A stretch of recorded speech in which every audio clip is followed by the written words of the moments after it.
রোজার সওয়াব নষ্ট হওয়া থেকে বাঁচার উপায় কি? মিথ্যা কথা, গীবত, পরনিন্দা এবং ঝগড়াঝাঁটি থেকে নিজের জিহ্বা ও আচরণকে সম্পূর্ণ দূরে রাখা। কোরআনের হক কিভাবে আদায় করবেন? প্রতিদিন নিয়ম করে অন্তত কয়েক আয়াত অর্থসহ বুঝে পড়া এবং সেই অনুযায়ী জীবন গড়ার চেষ্টা করা। সবচেয়ে কম পরিশ্রমে বেশি সওয়াব পাওয়ার উপায় কি?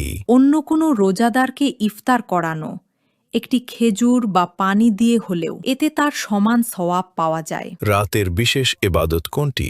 জামাতের সাথে তারাবিহ নামাজ শেষ করা এবং শেষ রাতে সাহরির আগে অন্তত 2 রাকাত তাহাজ্জুদ নামাজ পড়া। রমজানে দানের গুরুত্ব কতটুকু?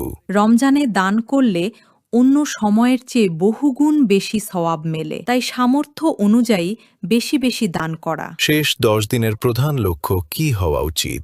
বিজোড় রাতগুলোতে লাইলাতুল কাদর তালাশ করা এবং আল্লাহর কাছে ক্ষমা, ইস্তিগফার চাওয়া। মনে রাখুন, সারাদিন অজু অবস্থায় থাকা এবং মনে মনে জিকির করা আপনার রোজাকে আরও জীবন্ত করে তুলবে।